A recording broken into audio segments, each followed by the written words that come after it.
Contate noi Luca, ma quando poi è arrivata la salita, come ti possono mutiti in guerra poi? Come poi è arrivata la comunicazione? Noi il numero che torna a Costantina Satta. Chi? Il numero. Ma si travallando in numero? Travallando in numero. E quando possono mutiti sei cogliuato, sei... No, era giovane ancora. Ah. Era giovane. Allora rientro, per esempio, l'hanno sconsato che tenia adesso. E donna Costantina mi ha detto, è arrivato il biglietto di partenza. Questa donna Costantina Satta. Abile. Insomma, mi ha reso conto così. No, anche, niente. Sono partito direttamente a Rigoli, no? Al mio paese. E non ho avuto tempo, per esempio, di passare a fare i conti. C'erano 3-4 mesi che mi dovevano pagare. Che stavate lavorando? E sono partito direttamente. Arriva alla stazione che c'era lì, se si ricorda dove era la prima stazione della correria. E io ho detto non mi dà mento,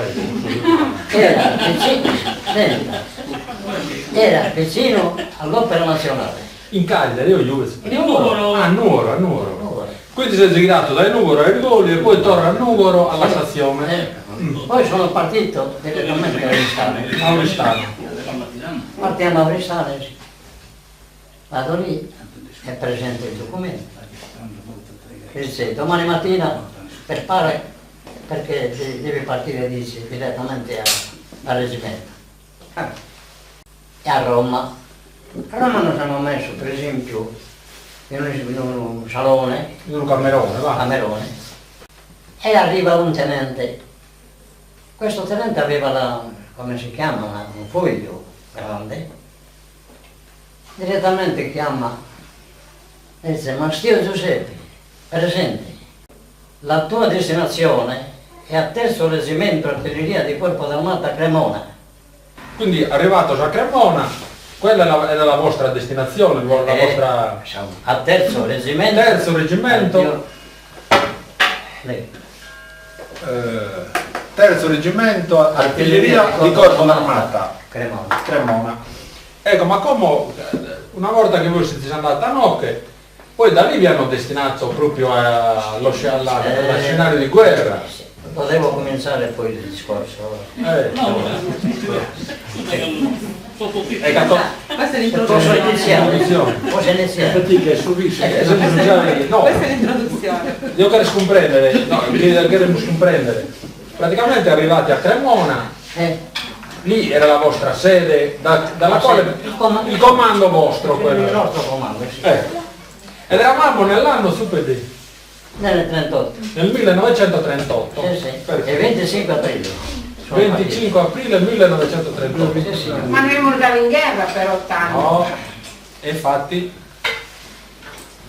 Allora, volete sapere la mia storia nella vita militare? Io sono partito di Oristano il 25 aprile 1938. Prendiamo il treno e siamo arrivati direttamente a Orbia. A Orbia hanno controllato i documenti direttamente e abbiamo fatto salire sulla nave. La mattina siamo arrivati a Civitavecchia. Civitavecchia c'era la ronda che si chiama ancora adesso. super, mi scusate, come non l'hai azzeggiato? Sei già in Cremona? Come siamo già in Cremona? Adesso per esempio. No, abbiamo vinto tutto. No, devo cominciare bene. Ah, ecco, va bene.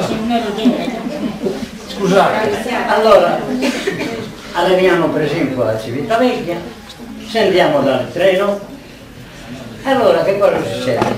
C'era la ronda lì, dice, siete militari? Sì, siamo militari.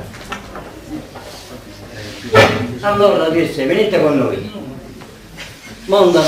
Montiamo sopra il treno e andiamo a Roma, e lo mettono in un salone, arriva un tenente con la lista grande e grida direttamente, dice, ma Stio Giuseppe, presente, la tua destinazione è a 3° reggimento artiglieria di Corpo d'Armata a Cremona. Io, scherzando, l'ho detto, e chi lo sa questo Cremona dov'è? Ti porterà il treno proprio alla stazione di Cremona. Signor tenente, dice, stavo scherzando, l'ho detto. E ha visto chi era ora, in scherzo. Poi c'era la donna anche lì. Dice, sei militare? Sì, sono militare, vieni con noi. Allora mi portano a magazzino, mi danno l'abito tutto da militare. Io mi ho fatto fare un bagno, poi mi ho vestito di militare.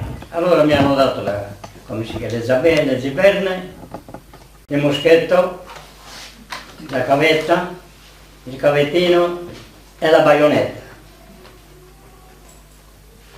Mi hanno portato al salone dove era la camerata. Con tutto questo io ero stanco, era 2 notti senza dormire, povero di me. Che succede? E mi sono dormito. Più dopo sono alla tromba, dice per prendere il caffè la sera. Ma ai miei compagni ho detto, ma che cos'è questa donata? Dovrei prendere il caffè, cioè il caffè. Prendiamo il caffè, me ne ritorno alla branda e mi sono dormita. La mattina di nuovo sono in sveglia per prendere il caffè e il latte e il panino. Va bene, stiamo bene così. Disse, ma c'è qualche cosa però che non va. E te, il compagno mi hanno detto, adesso si prende il caffè, il latte e poi facciamo istruzione. Dopo sono come si chiama? La donata. Sono alla donata, scendiamo in cortile. Allora in questo cortile le batterie erano divise in 3-4 parti, no? Da ogni parte c'era il caporale per fare istruzione. Siccome prima in questi paesi, Ergoli, Gartellin, Unifai veniva a Ergoli a fare l'istruzione, Loccola andava a Gartellin. Allora io ero abituato a fare l'istruzione, sentivo come si marciava per esempio. C'era un caporale che non aveva voce, che noi. Allora ho detto, ma questo non c'ha voce niente. Ope. I compagni mi hanno detto, questo bocca non la tiene dall'altro. Ma babbuchinai? Non babbuchinai. Allora ha detto dietro front, chi l'ha sentito è ritornato indietro. Chi non l'ha sentito siamo continuati ad andare in avanti. Mi porto io, ho detto ai compagni, ho detto, ma guardate ragazzi, chi ha detto dietro front quello. E torniamo indietro, c'era il tenente Tartari con noi. Arrivo e fermiamo, no? Insomma, squadra. Ho detto, mi scusi signor tenente, questa voce non ce n'ha.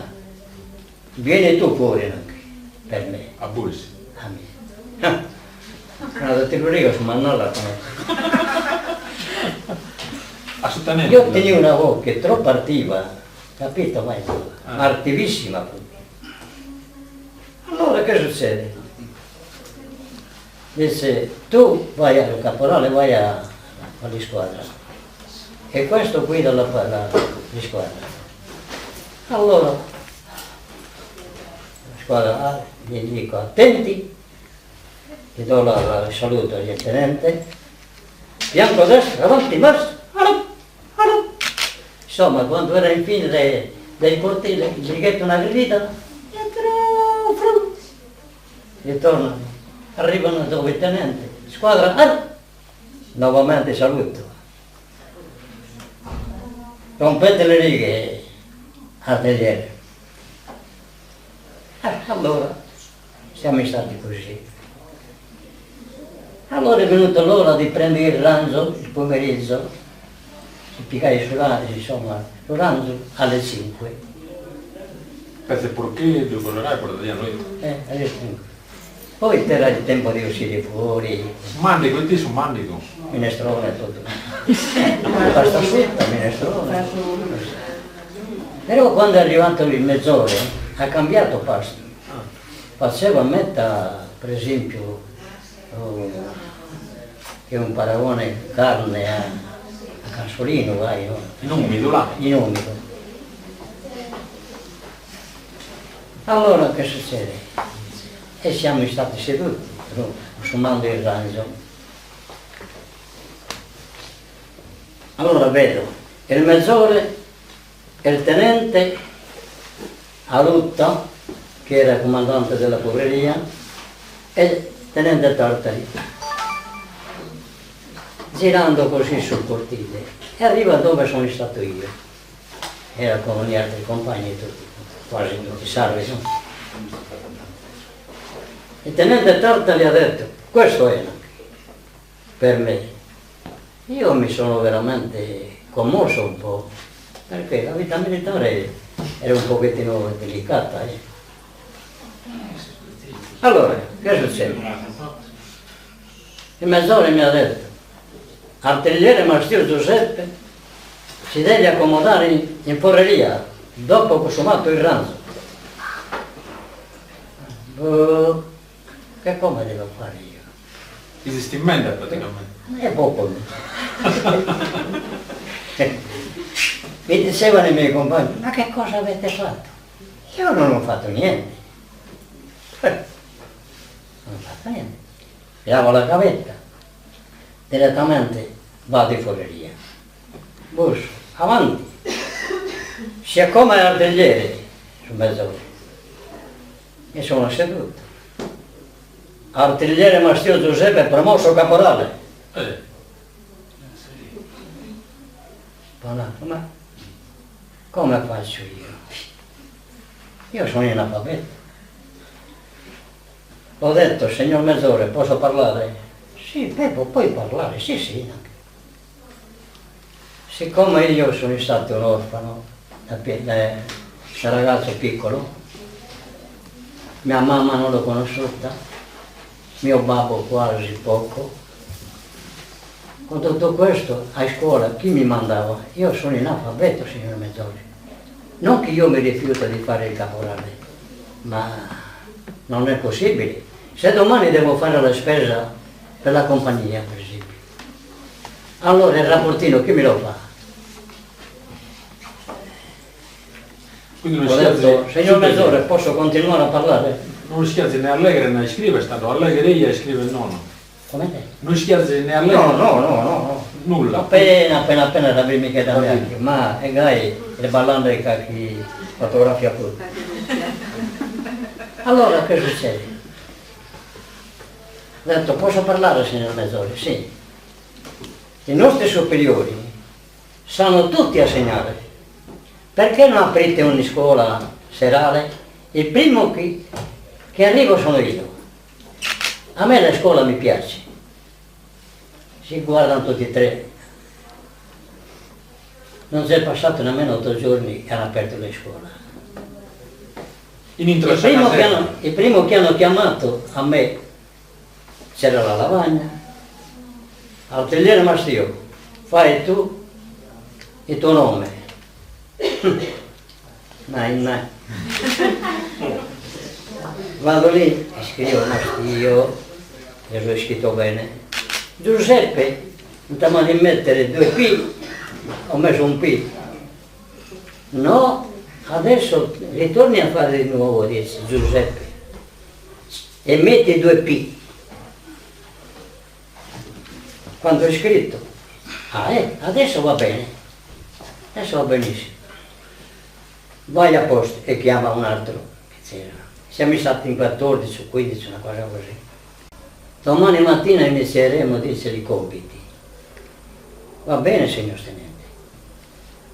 L'altro giorno, insomma, l'altra sera ha cominciato per esempio a fare, insomma, che un paragone riconosca tutte le vocali, insomma, le A, T, V, L'allittera dell'alfabeto, là. tutte quante. Allora, io, la tabellina però, la sapevo io. Quando mi ho messo a fare il compito, per esempio, la moltiplicazione, sono uscito bene, perché c'avevo la tabellina, ce l'avevo già in testa. Ho detto, ma va bene. E ha guardato e dice, oh bravo, dice, hai fatto bene l'operazione. E va bene, bene, tanto per finire la questione di questa scuola, quando sono uscito da scuola, che poi è venuto l'ordine di andare a fare il campo, al lago di Como, Serra di Spluga, che abbiamo fatto il campo, conoscevo tutte le vocali, per esempio. Piano piano io scrivevo. Si passavo sulle vie, per esempio, stavo sempre leggendo, e sempre un pazzo. E poi un po' un manco. Mi piaceva però a leggere. Allora che succede? Mi hanno dato un libro di prima, l'ho tutto studiato quasi a memoria. E mi diceva il tenente, sai, sei bravino anche. È il mio compito che devo fare. È la mia fortuna questa. Se io so fare, scrivere bene e leggere bene, allora io mi trovo bene. Siamo andati a fare il campo nel lago di Como, sopra, a Serra di Spluga e Campo d'Orsino. E c'era 15 giorni che abbiamo fatto il campo. I cannoni erano fortissimi, 149 prolungato, 149 oblici. Il proiettile pesava 23 kg. Io componevo le cariche sul bossolo, mi diceva cariche terze, cariche quarte, cariche seconde. Io legavo sempre le fettucce con esplosivo. Erano tutti cicolatini, L'esplosivo era cicolatini. Allora, a me sai che cosa mi ha fatto il cannone? C'era l'ordinanza, quando tiravo la cordicella il cannone, di aprire la bocca, l'entonamento. Io stavo componendo le cariche, tirano la cordicella, questo orecchie a rivedersi. Viene il tenente e dice, come va Masti? Come? Vieni, fai un male. Allora che cosa hanno fatto? Mi hanno mandato a Milano, da lì, mi hanno controllato.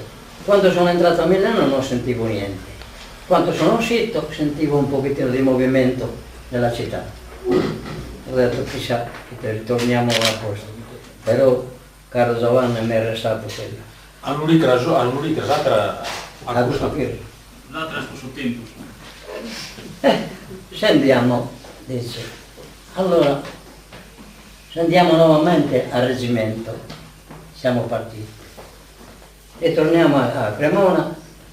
Arrivando all'ordinanza, dice, la mobilitazione a Piemonte, provincia Cuneo. Andiamo lì. In che anno siamo? Sempre, non siamo pure su 38, no? È passato qualche anno. È passato, insomma. No, quando abbiamo fatto il campo era il massimo 3 mesi sono stato. Che io ho dormito 3 mesi sulla branca, poi sulla montagna. Quindi che siamo su 39 già più o meno. Allora che succede? Dice, noi altri dobbiamo partire, dice, in Piemonte, il tenente, ha fatto la donata per spiegare le cose. Partire noi, partiamo, dice, provincia Cuneo. perché provincia Cuneo era vicino al fronte perché c'era la guerra della Francia. Vi ricordate? Allora siamo arrivati al primo paese, Peveragno. Poi abbiamo cambiato Beinette, paesotto Beinette. Poi l'ultimo, cittadella, Benevagenna, una città vera. Lì, da lì siamo partiti direttamente, poi è venuto l'ordine di partire di fronte. Arriviamo al fronte, era prima Monte Matto, Monte Matto, Monte Macco. Valle Scura, Monte San Giovanni e Piano del Re e Monte Stella. Lì c'erano gli Arpini. Gli Arpini erano incolonnati sempre in prima linea. Allora, che succede?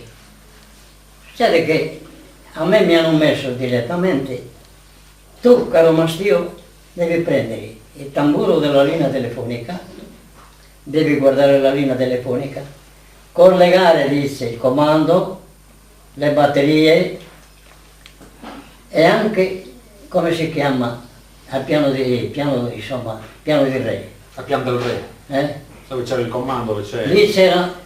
Sono molti. Lì c'era il 305 piazzato, il cannone. Sparava a Parigi quello. Con tutto questo, per esempio, ha fatto tutto. Gli Arpini mi hanno dato 2 Arpini per mi aiutare, perché avevo il tamburo della linea telefonica, avevo il telefono, avevo il moschetto, insomma, tante cose insomma, addosso. Munizioni. È capitato che c'era una discesa così. E ho detto, e qua siamo stati andando per esempio al piano di re. Ho detto, adesso dice, lo mettiamo. Questi Arpini erano giovani, forti. Mi prendono, mi mettono sopra le braccia così. Loro sapevano lisciare, ma io non sapevo lisciare. Allora che succede? Quando era insomma in velocità, ho detto, arrivederci Sardegna. Loro mi hanno detto, uno mi ha detto, scappano anche a uno. E poi il giro così, abbiamo fatto il giro così. No, non era possibile. Io sono gli chiamano gli sci su quindi. Come? Avevano gli sci loro. Adesso gli schiavi, ma io non lo scrivo. Poi era carico tutto di questo materiale, insomma. Arriviamo per esempio a Piano del Re, la buona mandata siamo di carica anche quella che vedo via. Sì, danno 2 pagnotte e una stecca di come si chiama? Cioccolata? Il siculante. Cicolati. Il cicolato. Abbiamo fatto un pranzetto bellissimo così. Poi siamo rientrati nuovamente alla portetta dove c'era il comando proprio. È venuto un tenente, un uomo. Ma quindi a Pian del Re il telefono l'avevate collegato, sì? Collegato, tutto. Tutto. Collegato. E poi rientrati a. Sì, a portetta. siamo rientrati alla portetta. Allora che succede per esempio? Lì è venuto un tenente, era vecchio, poveretto, si vede che quello aveva fatto qualche giorno dalla 15-18 quello. Siccome doveva andare per esempio in prima linea, e mi ha detto il tenente, dice, accompagna quest'uomo a prima linea, dove c'erano gli Arpini. In prima linea c'erano 10 metri, c'era un mortaio e una mitragliatrice. La Francia, il terreno della Francia, era giù. Noi siamo stati più alti, piano. Allora, qua non è impossibile per esempio di salire i francesi. Quest'anno stava accompagnandolo a prima linea. Dice, ma non ce la faccio più, dice. Mi è toccato di prendere alla spalla. Dice, se vieni ferito ti faccio valutare la medaglia. No, non sono in carta medaglia, io la mano. Non ne voglio medaglie. Questa che era la vita per questo. Io ho pomorre, vino. Con tutto questo, io sono di serio nuovamente al mio posto. E poi, dopo che siamo stati quasi 17 mesi alla frontiera francese, no, 13 mesi, Con la potrà che non ha domani. Ma quella se che lo venite lui uccisi dopo, sa di morire. come? No, proseguite.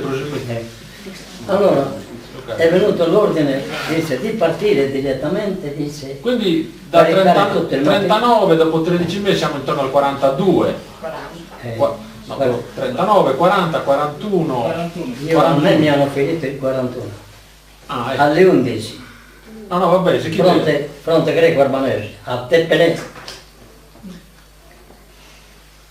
Lì, insomma, dopo 13 allora, mesi. ha detto, è venuto un fonogramma, dice, scendere, dice, il materiale è tutto lì, trattori, cannoni, via dicendo, col treno, al lago di Seo, al Veneto.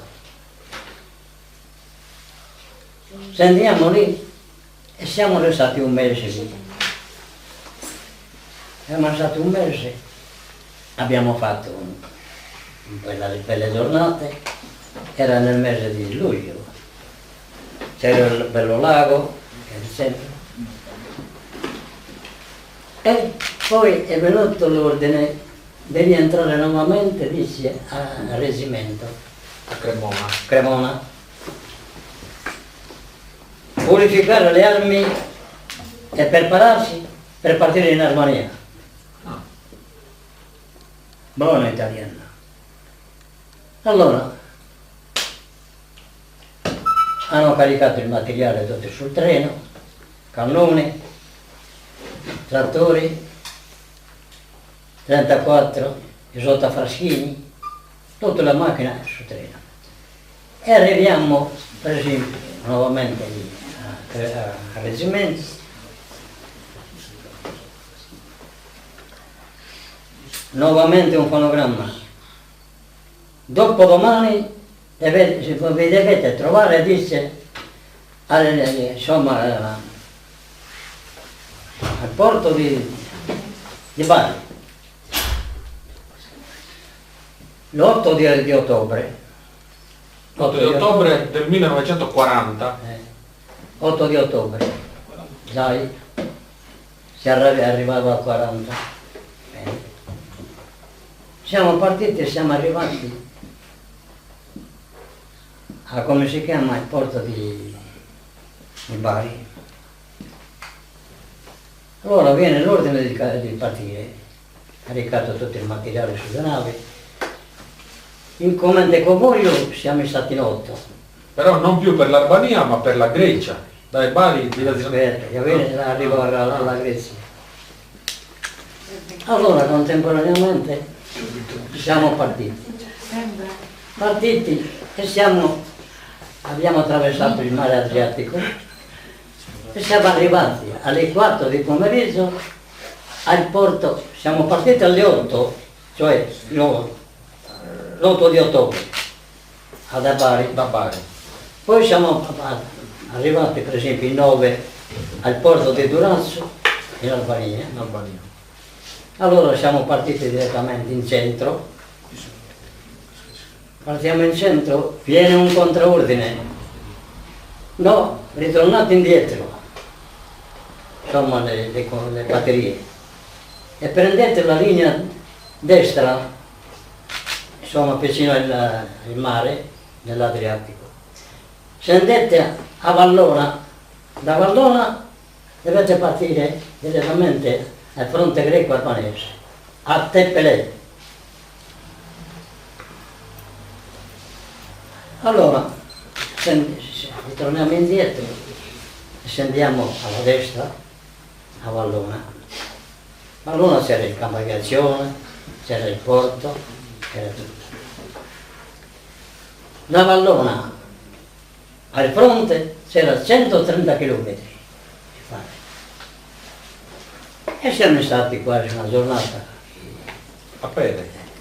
No, a piedi no, io a piedi non vi siamo andati mai noi. Con le macchine, quindi. Con le macchine. Allora, arriviamo al fronte.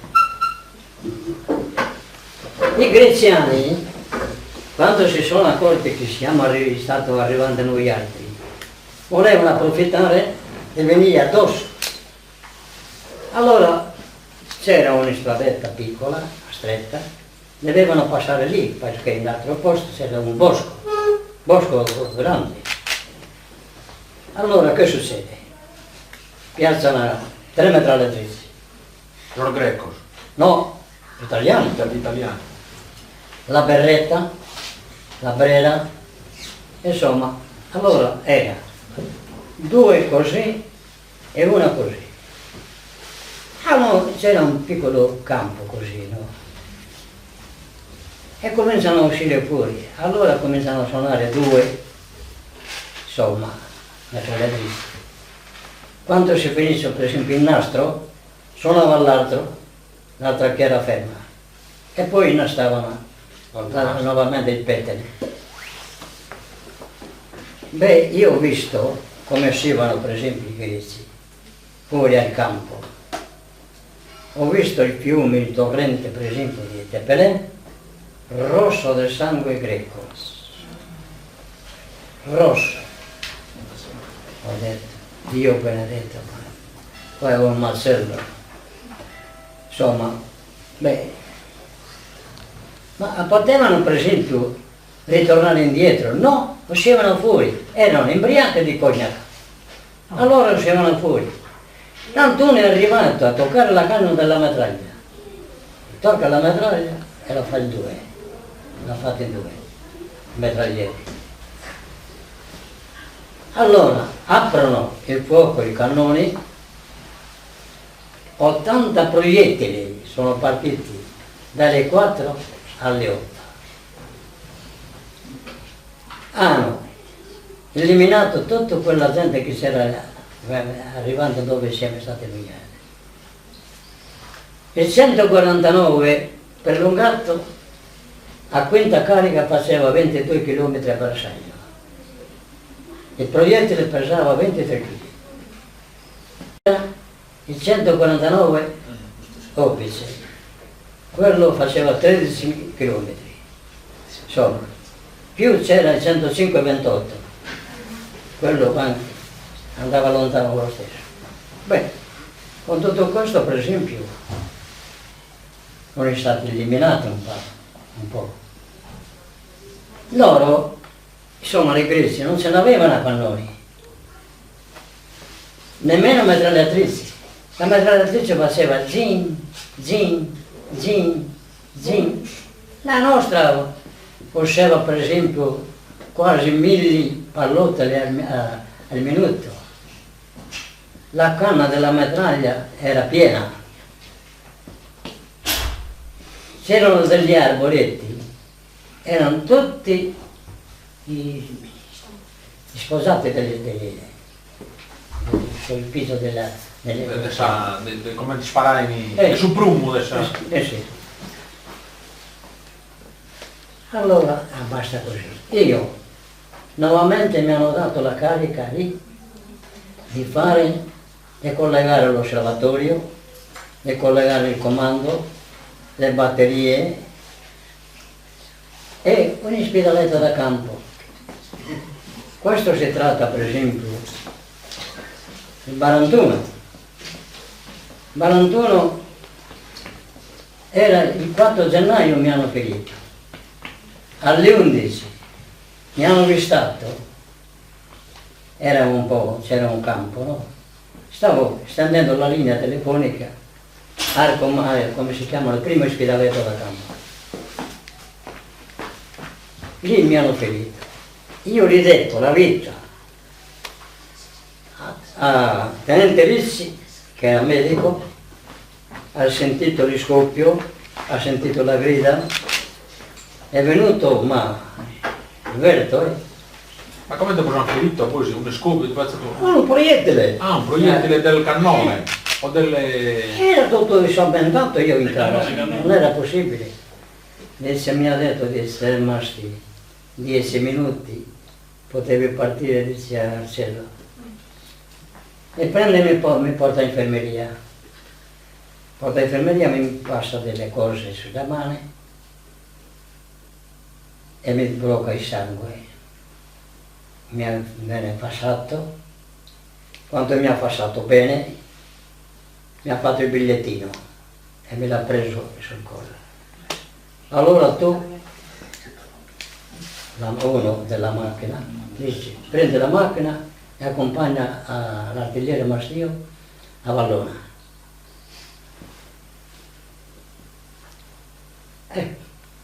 C'erano delle stazioni tutti. Come passavo in quelle stazioni, filmavano e mi davano un bicchiere di latte, sempre. Io non avevo manicato nulla. Cosa serve? Essendo il 4, il 5 l'ho passata così, insomma, a Vallona. C'era un compagno che si chiamava Antonio Borra, il babbo aveva il tabacchino e il mamone, il babbo. E l'ho detto, come ti senti? Un pochettino così, congelata a terzo grado, però non potevo camminare. Va bene. Il 6 gennaio, il giorno della Befana, arrivano 9 bombardieri all'ospedale. Hanno bombardato l'ospedale. Beh, a me mi è caduta così per terra, non avevo la spoletta. A questo Antonio Borro l'ho passato in mezzo delle gambe, il proiettile, e non avevo la spoletta, se no faceva tutti a pezzi. Io esco, arriva veramente un sergente Mezzore al campo aviazione, c'era solamente una cassa. Prende quella cassa e ne parte 5 apparecchi, bombardieri, 5. Il resto poi si sono scappato verso il mare alla destra e c'era la contraerea. Allora, di quegli aerei non sono rientrati nessuno. Anche una cassa che avevano, scorta, anche quello non ha potuto sul mare. Insomma, non è possibile, eliminati. Ho detto, ma adesso i comandi di Campannoni erano così, infatti. Adesso vado alla porta di Oriente, guardo sul campo, era come un branco di pecore, tutte e due, insomma, seduti, tutti spaccati così, i militari. Come ho aperto la porta, ho trovato un giovanotto, ma era veramente un giovane davvero, aveva la mano sinata e spaccata in due. Io mi sono rivolto al Signore, ho detto, Signore, io continuo a combattere, ma non mi accetta a morire in occhio. Appena che rientro in Italia mandatemi la morte, l'abbraccio che in piacere. Non restare qua, non era possibile. Mi sono dimenticato di un affare. Quando hanno scaricato le macchine tutti quanti, hanno mandato a noi, dice, andate a cercare un boschetto così mettiamo le macchine sotto, dice, per gli aerei, bombardamenti, vicino al porto di Duvazzo. Vado lì e vedevo un mucchio di terra così e una preta bianca in testa. Viene il tenente e dice, mi dica signor tenente, dice, ma che cosa sono questi mucchi di terra? Sono morti e seppelliti. Allora siamo in un cimitero. Sì. Beh,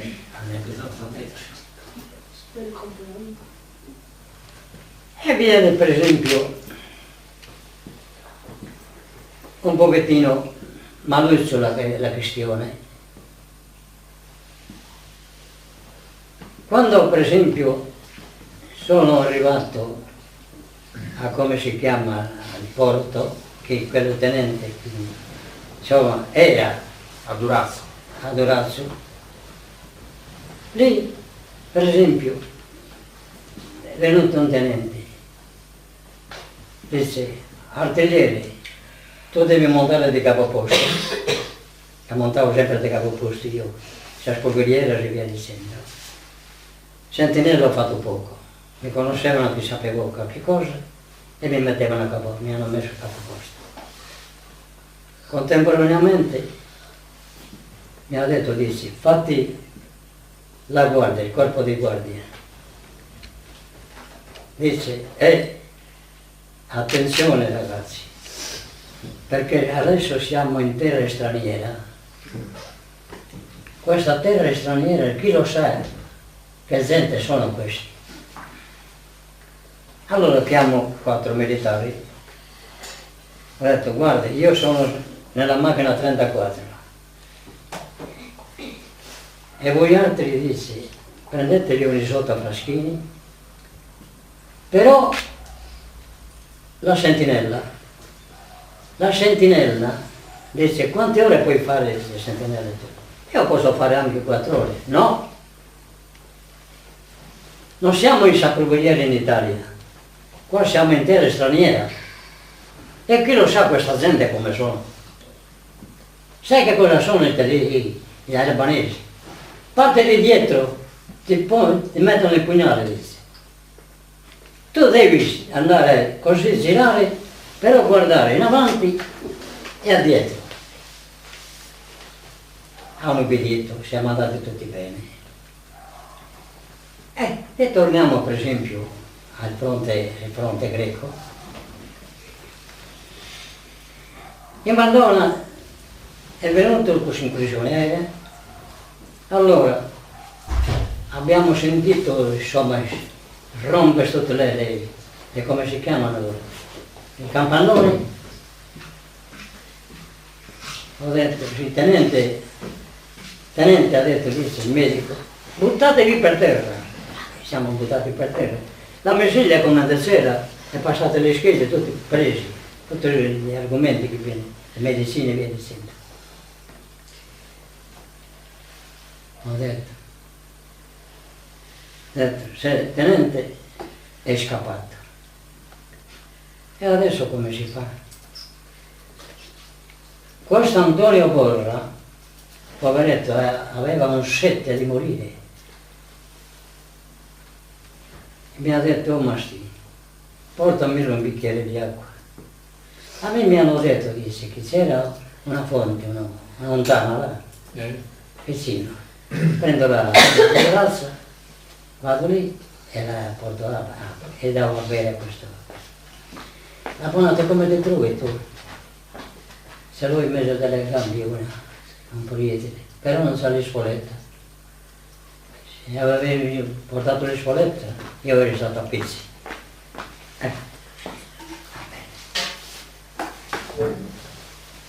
In buona sostanza, rientro a Vallona tutto e ha fatto tutto quel bombardamento. Ho detto, ma Dio benedetto, come si fa? La mattina ho detto, conosco un medico tra me. C'era un medico, sei il tenente, cosa vuoi? Io sono 2 giorni senza me medicare. Dove devo andare? Per causa del bombardamento. Vieni con me. Vado alla sua infermeria, comincia a rivolicare, a tirare. 1 litro di acqua scisinata consumato per distaccare la gasa dalla mano. Come l'ha aperta la mano, disse, Dio benedetto, la mano era gonfia così, nera. Non mi cancreno. Via, in Italia. Mi fa il bigliettino, pone uno militare, accompagna questo artigliere e si al porto. Vado lì, sono arrivato e mi mettono. Mi hanno messo per esempio vicino così all'infermeria. Vedo un capitano che uno era bucato con le pallotte di qua, metteva la gazza, come si chiama, quello gridava poveretto. Poi è partito. Poi toccava a me. Come si fa la mano? Chiama il 6. Mastio, vieni qua. Mi alzo, vado lì. Comincia a eboricare io, un dolore potentissimo.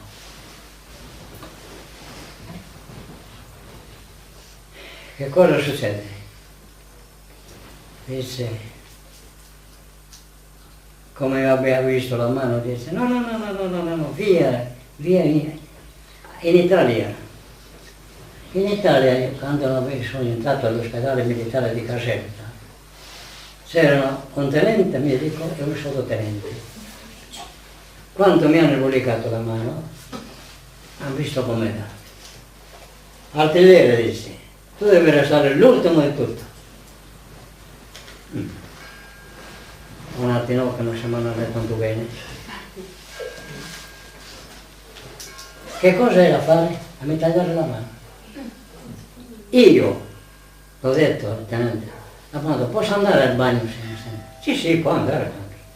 Vado, io mi sono imboscato in un'altra parte. Però l'altra mattina sono andato nuovamente a come si chiama, alla visita, insomma la medicazione. Caro Mastio, adesso ti faccio vedere le stelle questa mattina.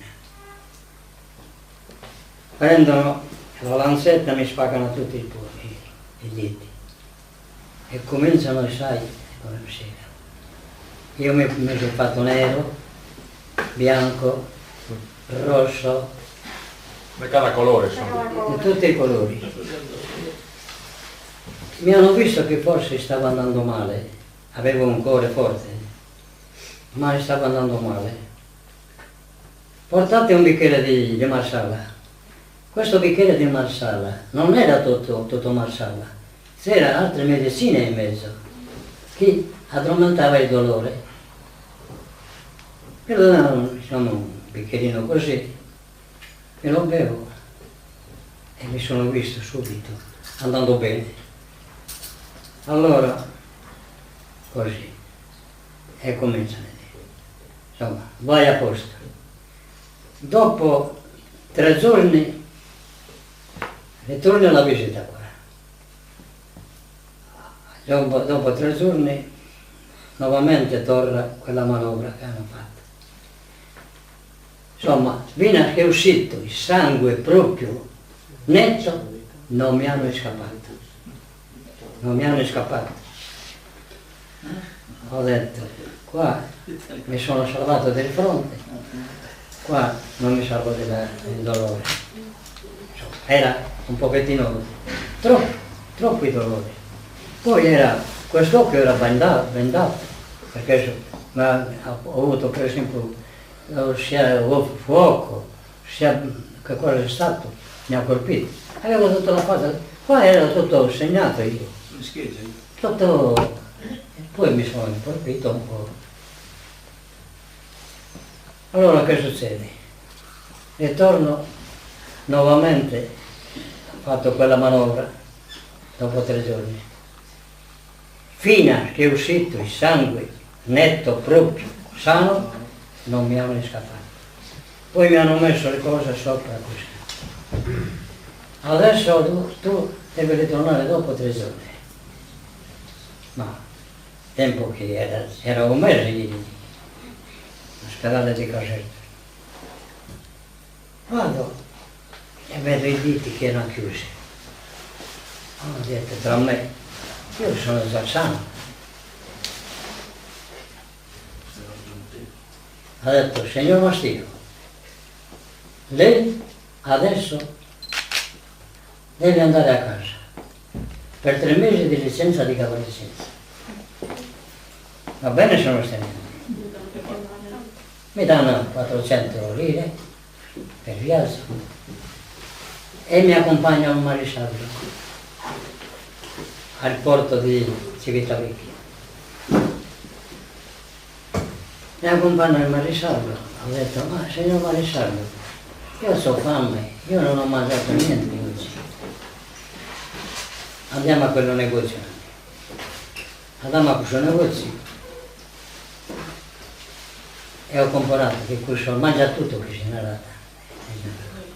E ho preso 2 o 3 panini e una bottiglietta di vino così, ma poco. Disse, ecco, questa è la cuccietta tua, il maresciallo. Va bene. Io ero tranquillo io. Allora viene uno da sotto il letto fuori. Teresa che ha detto io, a Samutano. Era di Bonorva questo. Non vogliono per esempio rientrare a sono in licenza, andare in Sardegna. E un capitano dice, c'ha un bastone, quello che lo vedo salire sulla nave, dice, insomma, insomma, a bastone. Con tutto questo per esempio, dice, ha detto, bene, ma mandicato basoglie. Io l'ho fatto. Nulla, io so 10 senza mandicare. Va bene. Ha fatto, arcia. Che si dà giù sul letto. Poco su panino, quella roba da mandicare e 2 bicchierini di vino. Adesso sai che cosa facciamo? Tu ti metti la testa a quella parte e io mi metto la testa a questa parte, sul letto. Era il letto di uno, ma che siamo riusciti a accomodare per loro. Arrivo, insomma, abbiamo fatto la traversata del mare, mi alzo la mattina, ho detto, oh, e che siamo a terra a Orbia, a Orbia, brinco, mi saluta te. Ti ringrazio, ti mando i saluti anche. E ti fate stai. Mi ha dato i saluti che Francisco Brolis, che è morto, no? Che impara in Russia. Francisco Brolis adesso viene il suo pataconetto.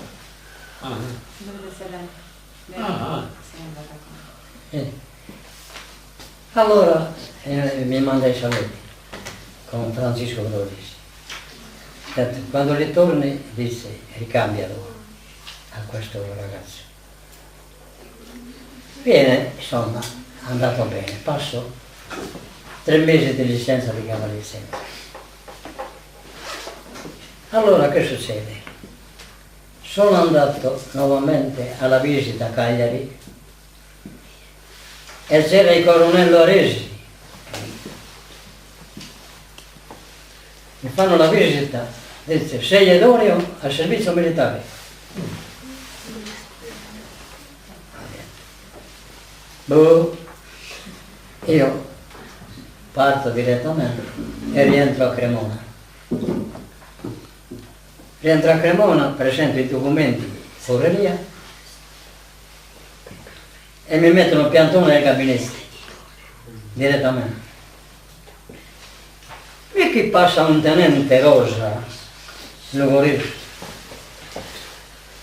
mi squadrata, mi ha detto, ma da dove sei venuto tu?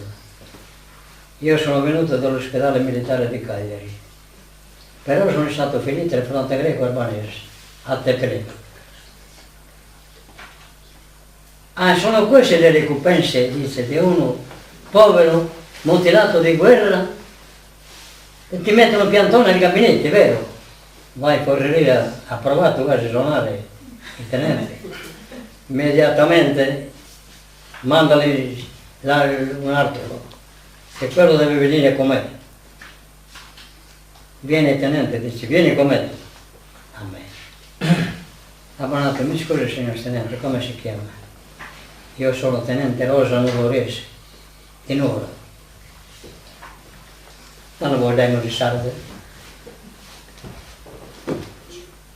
Domani mattina visita e rapporto. Ando al rapporto con il capitano. E mi dice, puoi lavorare, dice, insomma, stai bene con la mano, sta proprio, sai, sta bene. Si vede tutto il nervio se tu canta.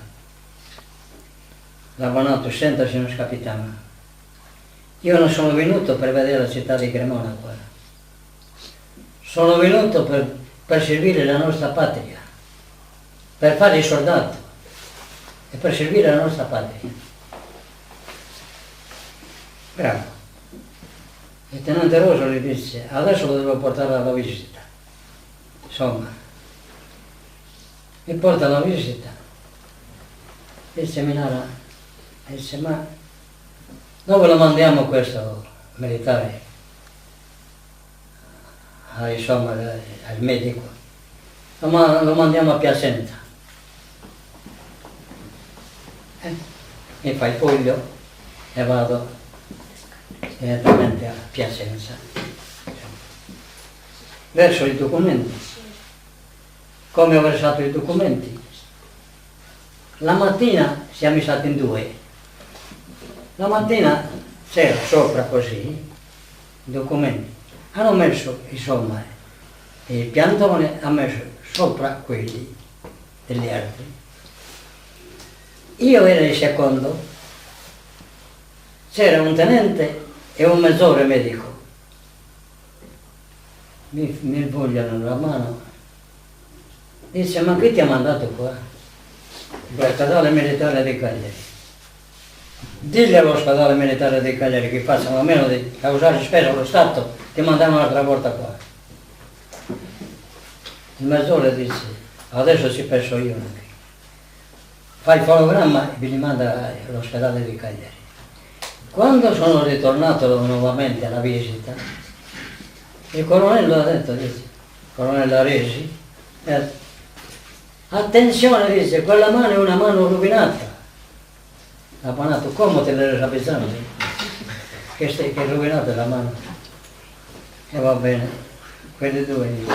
C'era uno che è stato ferito in fronte libico e mancava una costa. Ho detto, poveretto, quello sta male però. I tenenti che mi curavano, mi stanno visitando, quello sta male, tu sei peggio di quello. Ma speriamo che San Michele che mi aiuti.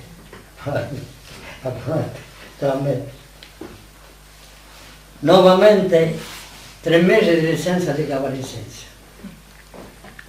Dentro la comuna mi pagavano a me i soldi che io dello Stato non ho perduto niente, proprio niente. Quando rientravo andavo in comune, mica sono licenza di cavallicenza. Mi davano la pacca del fronte, la comune.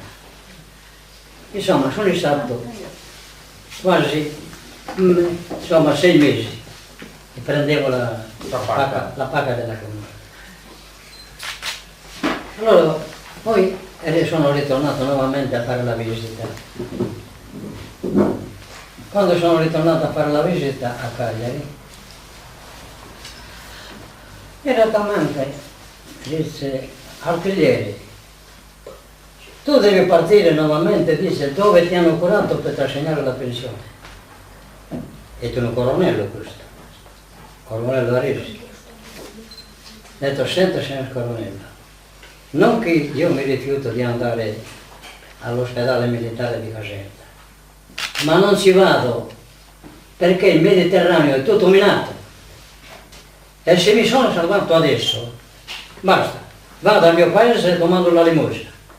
Si alza un altro tenente, mi dice, ma stio, l'accetta la settima per vita? Sì, fermi qua, ha programmato.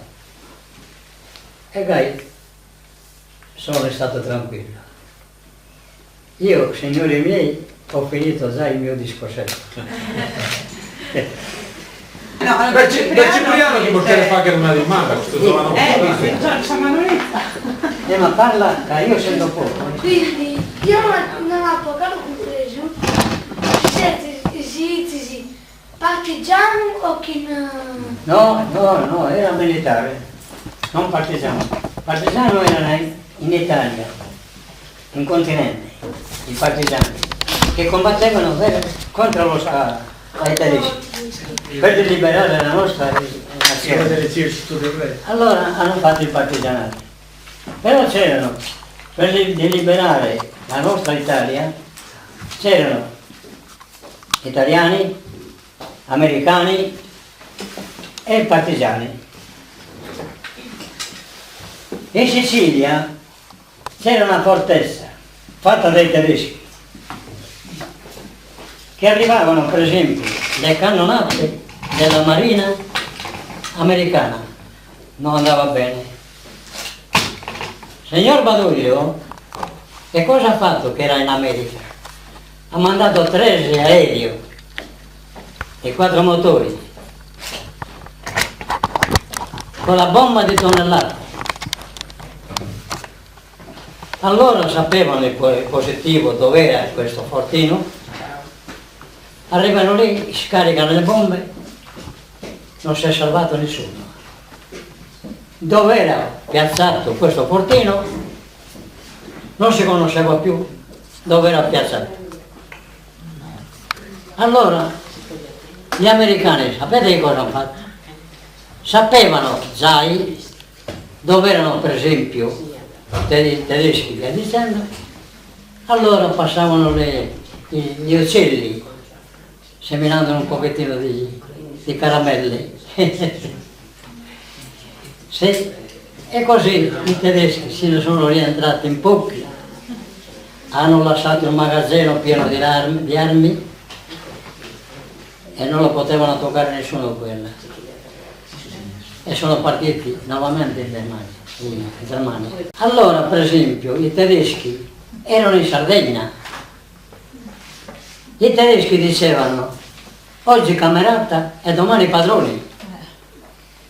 I nostri superiori si hanno collegato, per esempio, questi bisogna buttare via.